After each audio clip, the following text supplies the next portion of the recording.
Mr. Mboya, you've been elected chairman of this conference. I wonder, would you tell me what it is about? This is the first conference of all African political and trade union leaders ever to be held in Africa.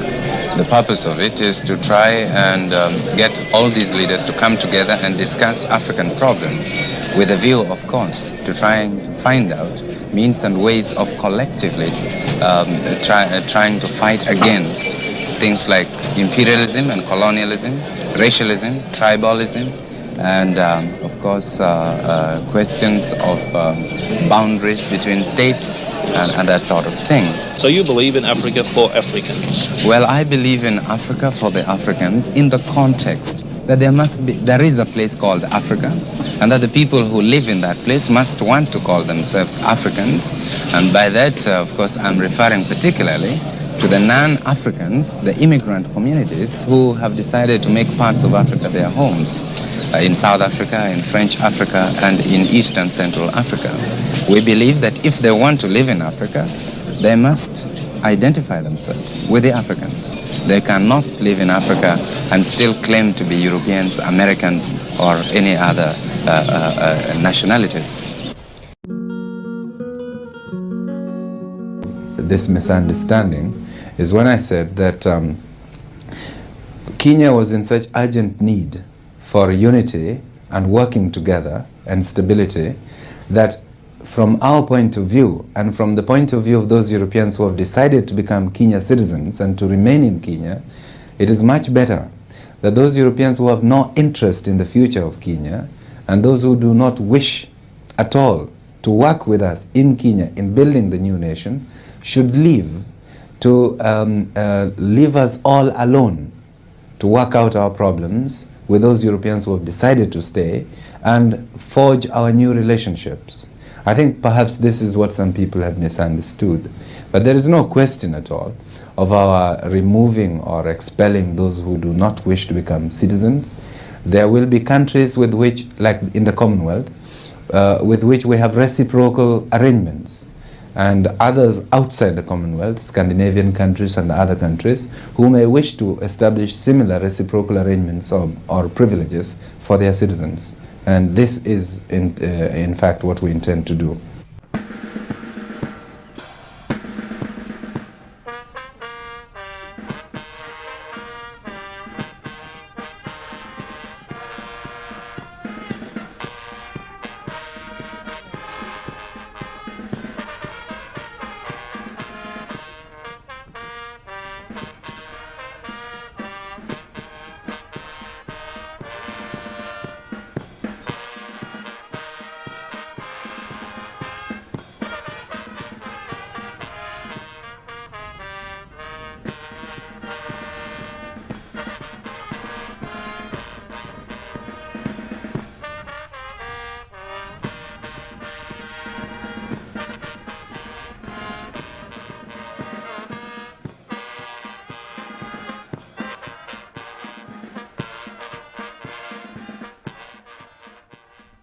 I am in Rusinga,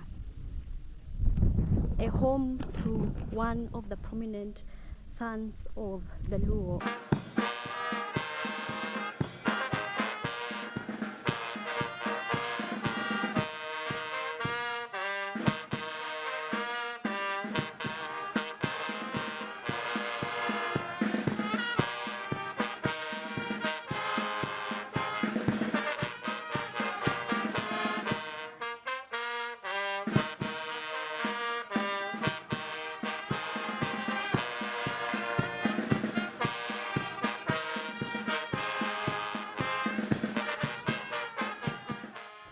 Becoming the president of Kenya can be a dangerous admiration.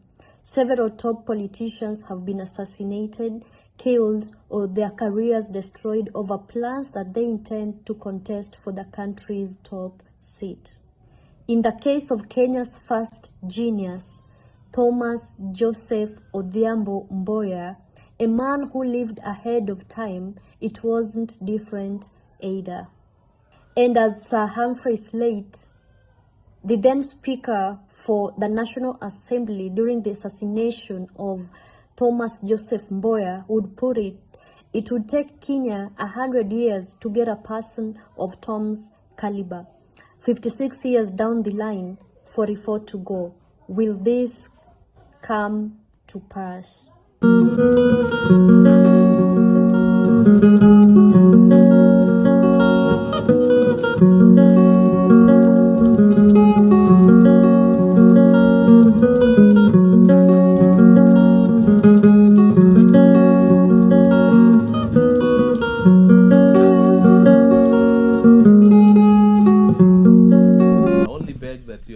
To welcome you to the Tom Mboya Mausoleum. My name's Paul Ndiege. Paul is the curator at Tom Mboya Mausoleum. Paul happens to be one of Tom's younger brothers. A brother who was born so many years after Tom's death. We belong to the late Leonardus Ndiege. Leonardus, Tom's father, Paul's father, and the father of other brothers and sisters, was a polygamist. Ndiege was a polygamist of 5 wives. So Tom Mboya's mother, Marcella, was the very first wife. Sorry, both Tom's parents, Ndiege and Marcella, died in the same year, 1987, which was 18 years after Tom's death. So this large family homestead belongs to Leonardus Ndiege and Marcella Wood. Today, the main family homestead is right behind this wall. That's where we have the family houses, the 2 graves of the late Ndiege and Marcella. We have the 4 surviving mothers all living within the same compound. Including your mother? Yeah, the 4 includes my mother, who is the 5th. Yeah, they may look a bit aged, but still very strong. Right now, they're in church. There are those who go to church tomorrow. And even if you met them, you'd be amazed. They are still very strong. So Tom was the very first son and child of this family. But remember, Tom was not born within Rusinga Island. By the time Tom was born on the 15th of August 1930, Mzee Ndiege, then a very strong young man, had been working very far away from Rusinga Island. He worked in a place called Kilimambogo, Oldonyo Sabuk, in the then Ukambani district. Ndiege worked under one white colonial settler by the names William Macmillan. Macmillan owned a very large sisal estate in which Ndiege and others worked as sisal cutters. As Ndiege worked and lived there, he lived with the first wife Marcella, and on the 15th of August 1930, Tom was born in Kilimambogo. Tom would be raised by the missionaries and the colonial British. He started his education at Kabaha Mission School right there, later transferred into another mission school, St. Mary's Yala in Luo Nyanza here. But when Tom was now ready for high school, he would travel further into central part of Kenya, where he joined a high school then called the Holy Ghost, which is today Mangu High School. As Tom reached Form 2, his father retired from his job at the sisal estate and returned home to Rusinga. And for that, there was no one to pay for Tom's school fees. Being a Christian, a staunch Catholic faithful, one of the Catholic priests would decide now to support Tom's education by paying his school fees. The priest never returned Tom to the Holy Ghost of Mangu High School, but chose to enroll Tom into an institute then called the Royal Sanitary Institute in Lower Kabete, Nairobi, in which Tom trained in matters public health. As Tom completed his education, Tom was employed by the then Nairobi City Council as a sanitary or health inspector. Now, working under the colonial government was a great challenge for the black African workers like Tom. For one, they would be forced to wear some khaki uniforms just to identify them from the white workers. 2, they'd be forced to walk to their workstations as the whites would be driven in Land Rovers. 3, they would not be allowed to inspect the white men's premises just because of their skin color being black. And the worst part would be that they would only be paid a fifth of what a white man doing the same job was paid. So because Tom had witnessed the same method to his father Ndiege and the other black African workers at the Sisal estate, Tom would be encouraged to stand up and lead in the agitation for the workers' rights. Tom would use very small group meetings in which they would share their problems, and Tom would be more courageous to present the same to the colonial masters. Bit by bit, they would realize some changes which were not adequate, and for that, Tom would later be joined by the masses in the fight. Tom would grow here very steadily. By the age of about 25 years, that was in 1955, Tom had become an international trade union leader. By that time, Tom had joined the then International Confederation of Free Trade Unions. It was through the same that Tom would later earn a scholarship to study at Oxford University in Britain, a branch called Ruskin College, in which he trained in labor relations.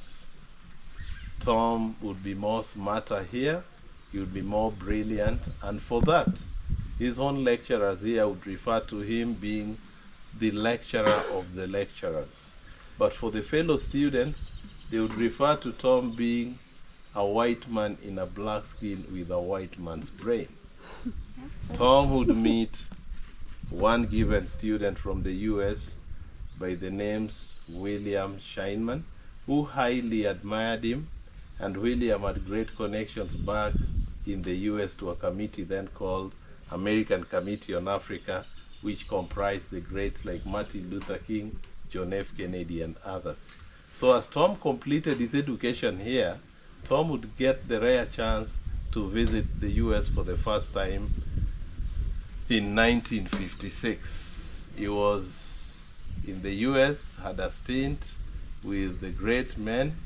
Tom returned into Kenya in late 1956, embarked on his trade union duties, but in 1957, Tom joined politics.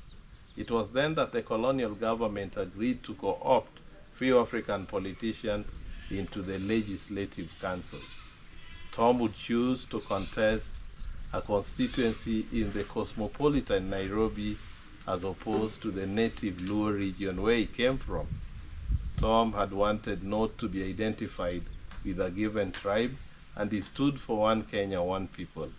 As he won his seat, other African politicians won elsewhere across Kenya. For example, Jaramogi won his seat in central Nyanza, Moi in the Rift Valley, and even Gala at the coast. They later came together as African elected members, and now the organization would be used in pursuit for Kenya's independence. A delegation out of this organization was called to the Lancaster House Conferences to deliberate on Kenya's independence, and this is what birthed Kenya being an internal self-government of 1st June 1963. Here, Kenyatta was appointed the Prime Minister and mandated to come up with a government and cabinet under the dominion, the British rule. Kenyatta would institute the very first cabinet of 1963, in which Tom served as Kenya's first minister for justice and constitutional affairs, and that's why Tom had a big hand in the drafting of the very first Kenya's constitution of 1963. This would be a preparatory phase in which Kenya would prepare to become a republic a year later.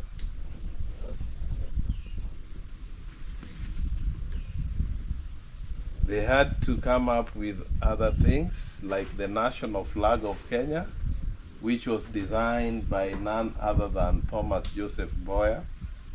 Our national anthem originated from the coastal region, a community from the coast by the names the Pukomo Adalala, by which was transformed into the national anthem, but Tom would make it more harmonious and unifying when he came up with the lines like, "Justice be our shield and defender, may we dwell in unity," and others. Later, of course, they came up with the public seal and the coat of arms, in which as well Tom had a very big hand. On the 12th of December 1964, Kenya now became a republic, with Kenyatta becoming the president and Jaramogi the vice president. As they constituted the second cabinet, Tom would now serve as Kenya's Minister for Economic Planning and Development. Remember, this is where Tom would contribute by coming up with economic blueprints and policy papers like the renowned Sessional Paper 10 of 1965, among others. So in a nutshell, let's today see Tom as one of the leading lights in Kenya's struggle for independence, an international trade unionist into the rest of the world. Initially, Tom would be regarded a nationalist in Kenya, who later became a Pan-Africanist in Africa with connections all over Africa. But by about the time of Tom's assassination in 1969, Tom had grown into being an internationalist with connections around the whole world. It was out of these connections that Tom would initiate grand projects like, for example, the Africa Airlift under the African American Students Foundation that would enable bright but needy African students earn scholarships, study in the US colleges and universities, and would later come back to Kenya and help in building the young nation Kenya. We may remember the beneficiaries like Barack Obama Sr., the late Wangari Maathai, just to mention a few. Remember, after Barack Obama Sr. completed his education in the US, he ended up marrying a white lady, and the couple was later blessed with the young Barack Obama Jr. Remember, Barack Obama Jr. later became a senator in the US and eventually became the 44th president of the US. So this marks one of Tom's contributions. So the great man Tom would be politically assassinated on the 5th July 69 in Nairobi. That was on a Saturday like today. On the fateful day, Tom had driven along Government Road, which is today Moi Avenue. Along Government Road was a pharmacy by the name of the Chani Pharmacy. He parked his official car and walked into the pharmacy just to buy some medicine that he would carry home to Lavington Convent Drive, where he lived. As Tom was walking out of the pharmacy, he met an assassin or killer in the names of Isaac Naashon Njenga Njoroge, who had been sent to eliminate him through an assassination. Njenga opened fire, shot Tom twice. As Tom was rushed to Nairobi Hospital, he was pronounced dead.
Dr. Rafiq Chaudhry, you were the first doctor on the scene yesterday when Mr. Mboya was assassinated. What did you find there? Was your... When I rushed to the scene, I found Mr. Tom Mboya lying flat on his back. He was unconscious, and I couldn't find his pulse, hardly any respiration. He was bleeding. He had been shot in the front of the chest, and straight away I started the resuscitation and started the mouth-to-mouth breathing, the kiss of the life, and continued the resuscitation. The ambulance came and we got into the ambulance. We continued the resuscitation till we got to the hospital, and there I handed over to the doctors of the Nairobi hospital. In fact, I'd stay around. Tom would have to be buried as quickly as possible so that normalcy would return, just because as news broke that Tom had been killed, they erupted chaos, demonstrations, and even people would not go to work and children would not go to school. So for normalcy to return, Tom would have to be buried as quickly as possible. It only took 6 days to have Tom's remains buried into this grave. 2 years after the burial, that was in 1971, most of Tom's friends and the family came together and put up this permanent memorial. This memorial is referred to as a mausoleum, a final resting place of a great person. This is where the remains are preserved as well as the history.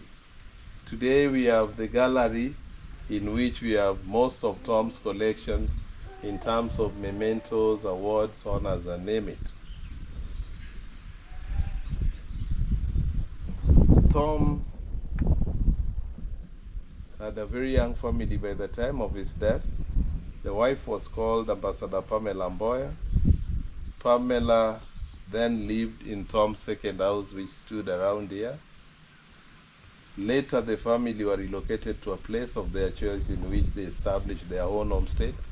This is on Mbita Homabay Road, a place called Lambwe Valley. Sorry, Pamela died out of natural causes in 2009.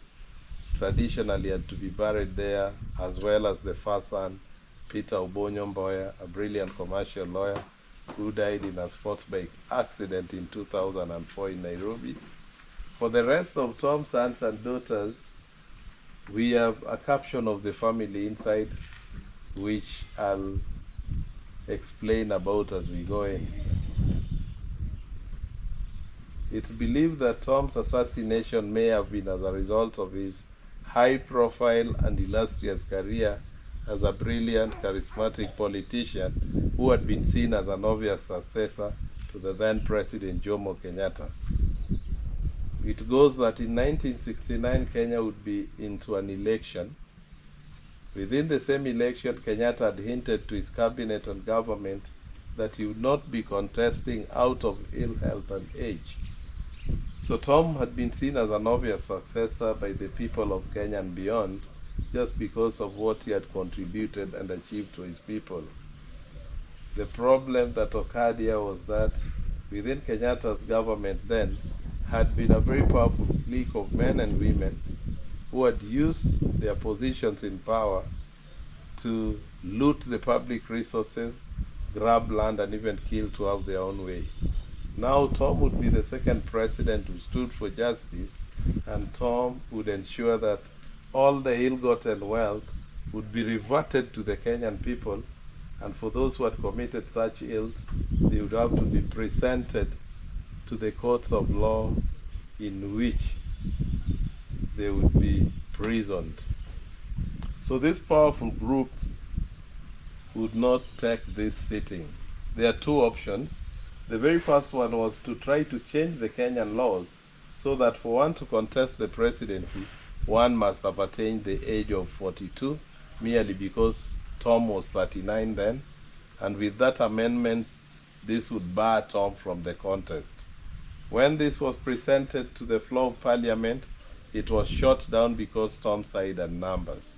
Now they would go for the second option, which was to eliminate Tom through an assassination.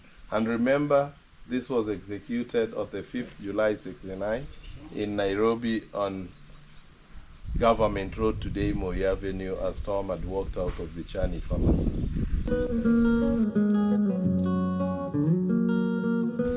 Njenga, we understand, would later be presented to the courts of law, in which he said he was sent by a big man. The big man today remains a mystery, but Njenga would later be found with a pistol that he had used to kill Tom and was sentenced to hang. Njenga was never hanged, but we hear that instead he would be flown into different countries for protection. At one time, he was met in a club in Zambia. On the second occasion, he was met on a street in Addis Ababa. No one could, for real, state Njenga's whereabouts. So we believe this matter has not been put to rest, but we also informed that such files could take centuries to be closed. So I beg that we can't go beyond that, because any matter before the courts of law, we are prohibited from any speculation.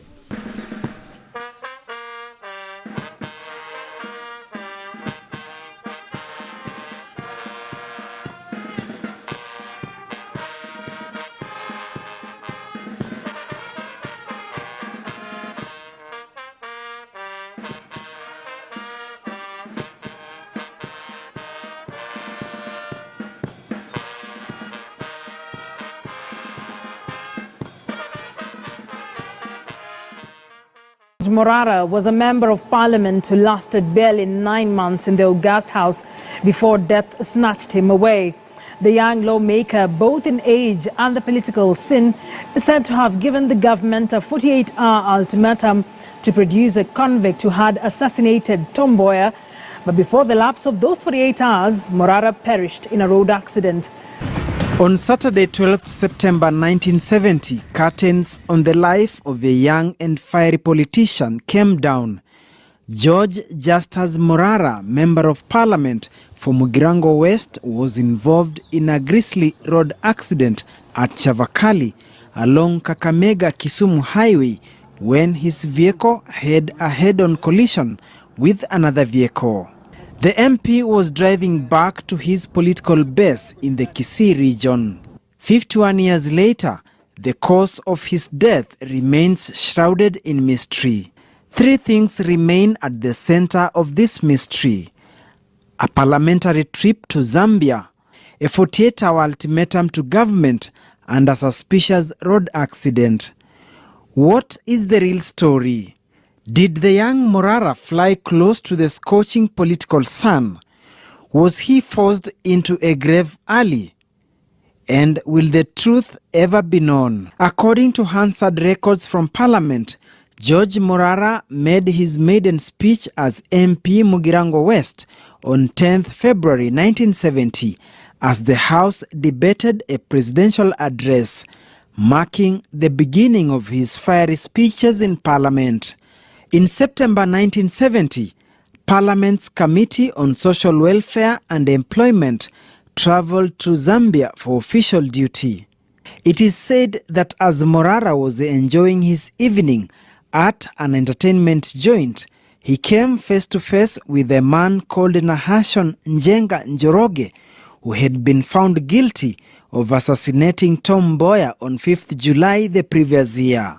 According to the government, Njenga had been sentenced to death and consequently hanged for assassinating influential Constitutional Affairs Minister Tom Mboya.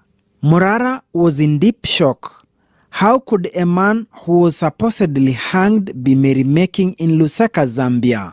When the committee, which was chaired by Kandara Member of Parliament George Mweshigi, arrived back in the country, their first stop was Parliament, and Morara opened the Pandora's box.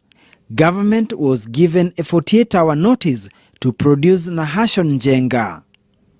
The lawmaker then left the capital for Kakamega, and within the same 48 hours he had given the government an ultimatum to produce Mboya's assassin. Morara perished in a grisly accident, a matter that raised suspicion until today. Was it a natural accident or was it premeditated? Had he stepped on some toes? George Morara had left Nairobi with his 2 colleagues, Nyarangi Moturi of Mugirango North and Mark Bosire of Kitutu Masaba, but the two reportedly disembarked in Nakuru after a fallout with Morara, who, upon reaching Kakamega, opted to stay at his friend's place Ezekiel Nyarangi, who was then DC for Kakamega. On Saturday 12th September, the youthful MP left Kakamega for his Kisii home while driving his Peugeot 504, registration number KKZ 058. At Chavakali Market, he had a fatal accident.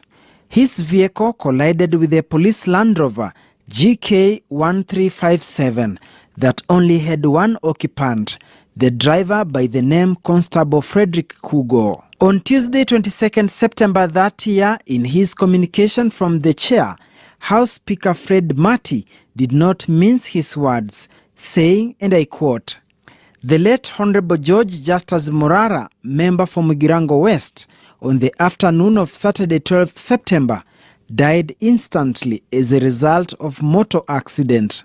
Mr. Morara was not going for joyride when he met his death. He was in the service of this nation, having left Kakamega on his way to his constituency after a sitting of the Select Committee on Unemployment. Rarely has a man's so short career in this house left such an indelible mark on his character and devotion to duty." End of quote.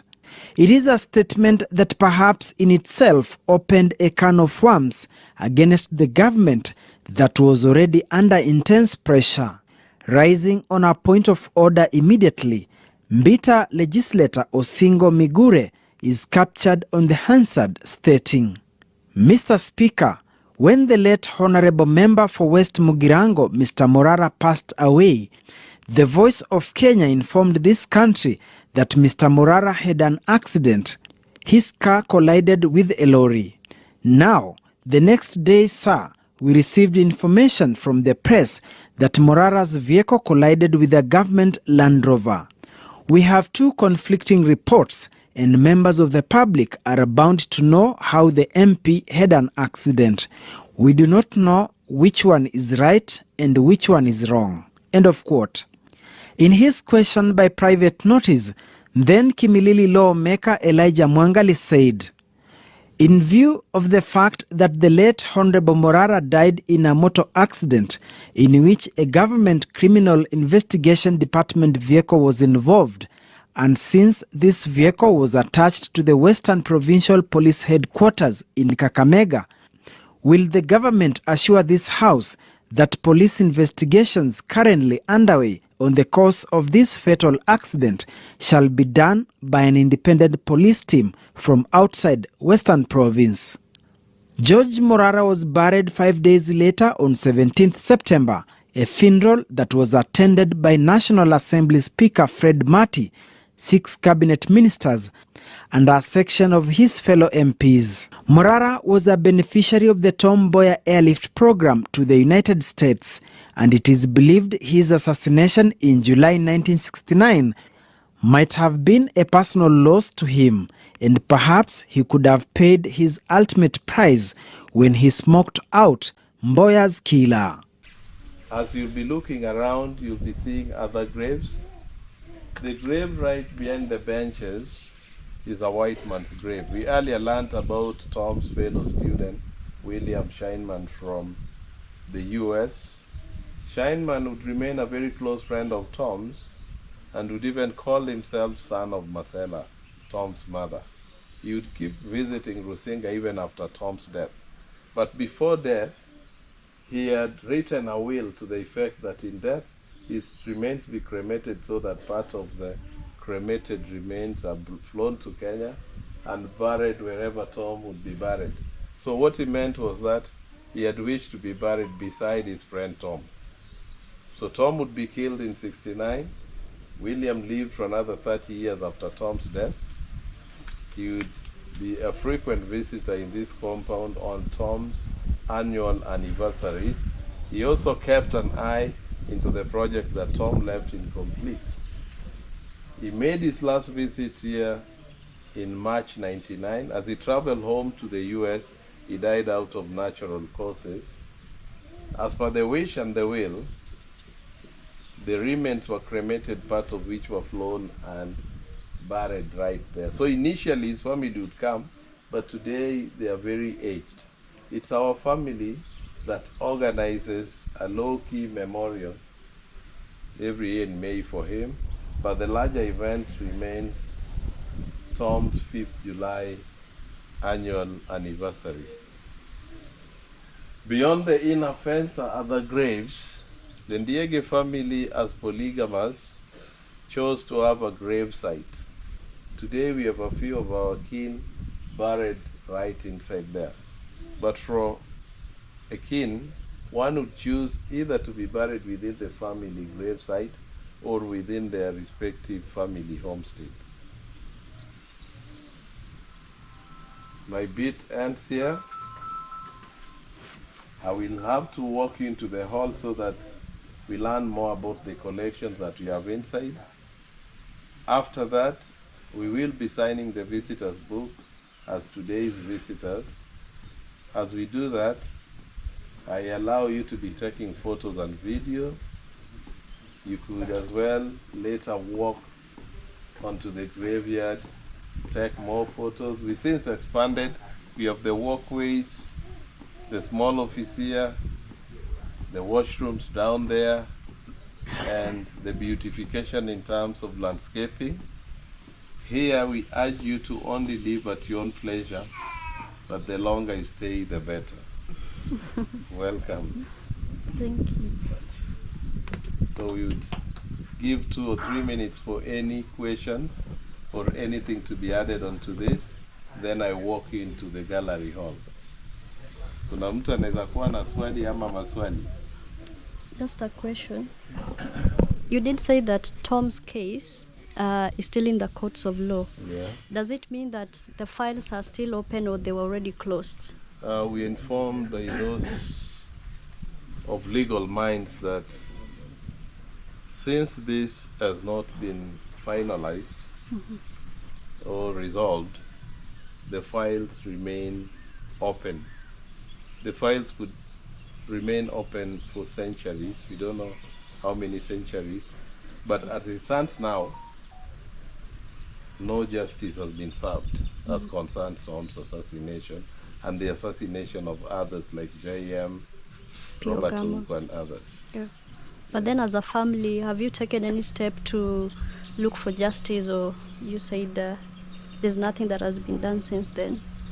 As a family, just like any other Kenyans and people around the world, they would wish that justice is served. But this case was not between Tom's family, the Ndiege family, and the conspirators.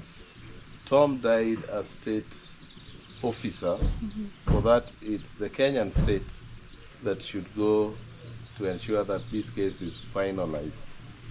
So the family may have been stricken directly, but it's the government of Kenya that should pursue this matter in the courts of law.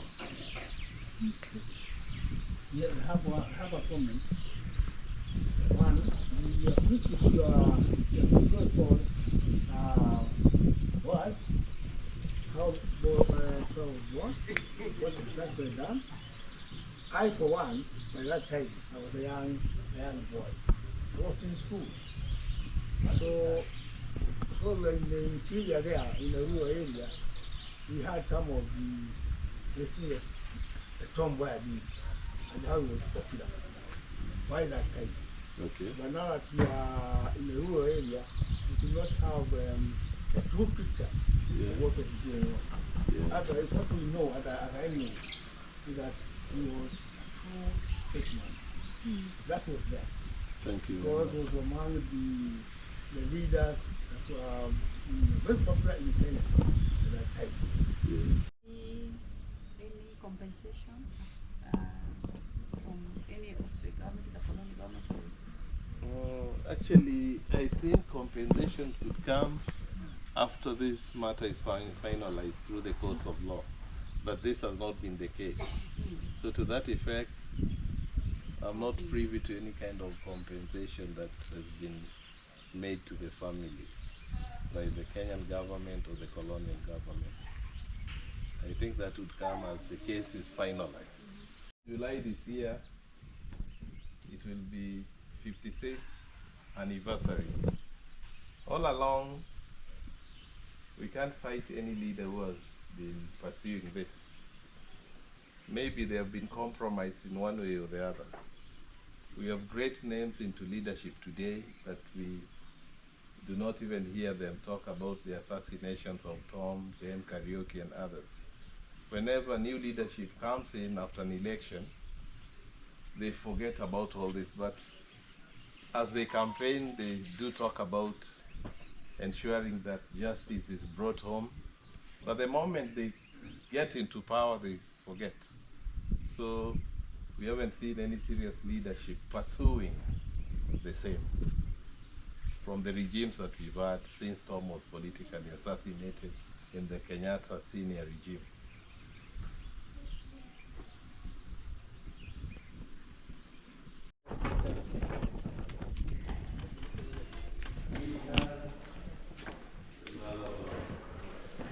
Because of security concerns and space, kuna vitu vingi which are still within banks for safe custody.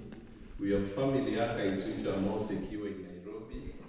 We donated some to the National Museum and the National Archives. We've been expanding. Initially it was only this phase.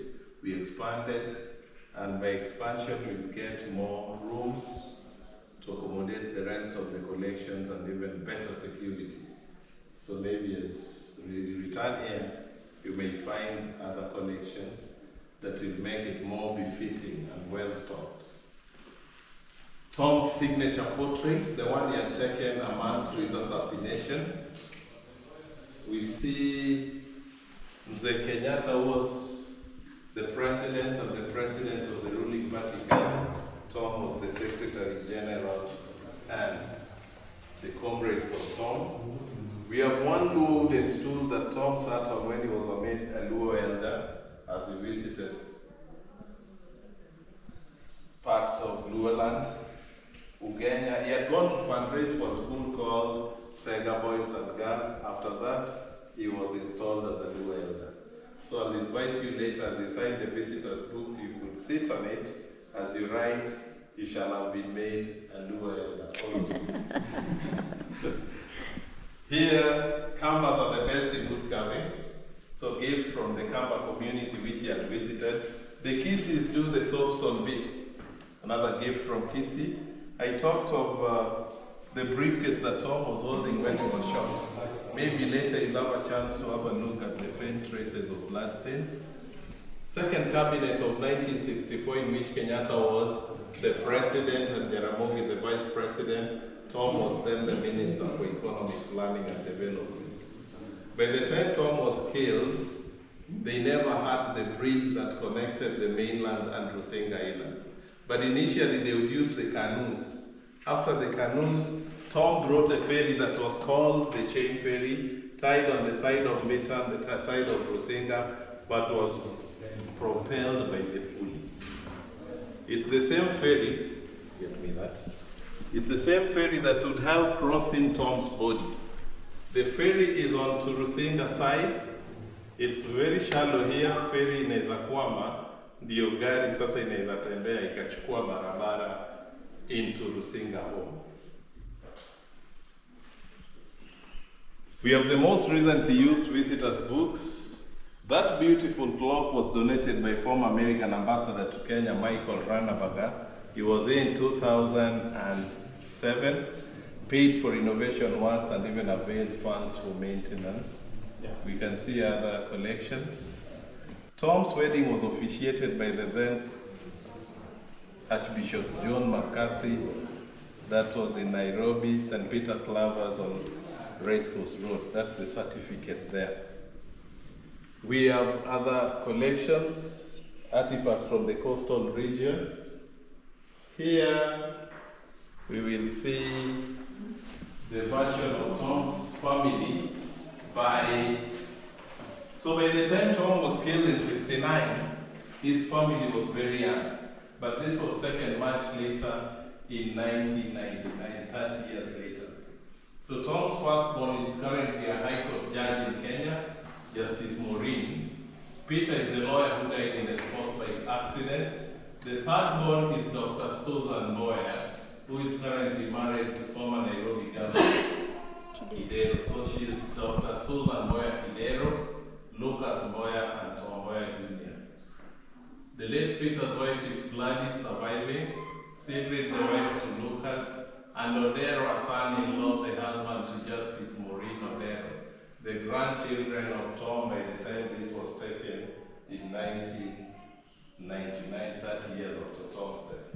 Kenya Navy and the then National Defense College will visit every year. They will parade in Tom's honor and leave.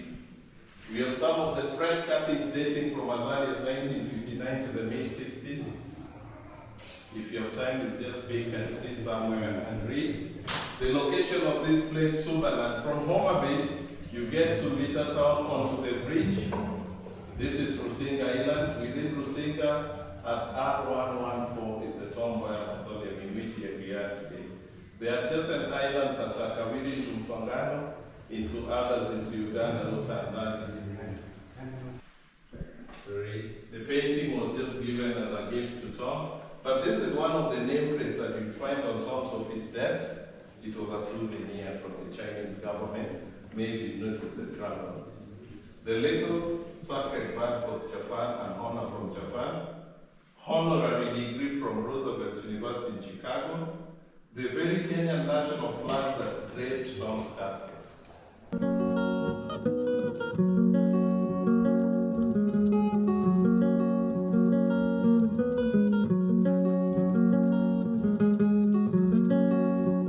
Tom would also carry the fly whisk like Kenyatta or Odinga. A fly whisk is a symbol of leadership and authority. The black one would symbolize our dark complexion as Black Africans. Then the white one that Tom would carry would symbolize peace.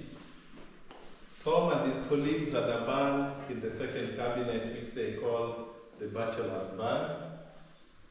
He won a dancing trophy which was presented to him by the Nairobi Dance Committee. This portrays Gautama Buddha who founded Buddhism. That came from China. Tom attended the launching of a spacecraft in California. This is the emblem of Oxford University. Tom had been a student of Oxford University, a top-notch student. He won the emblem of Oxford as an award. On his visit in West Africa, he was made an African elder, and we see the traditional accompaniment that goes with it. Queen Elizabeth II hosted Tom in Britain, bought Tom a special Korean gift. He had this from Australia, this from India, and this from Italy. Down here at the cannon box, Tom would play that game called bowling on his free time. Maybe it ends here. I would want to give you a chance from the Wazes. You sit and sign the visitor's book.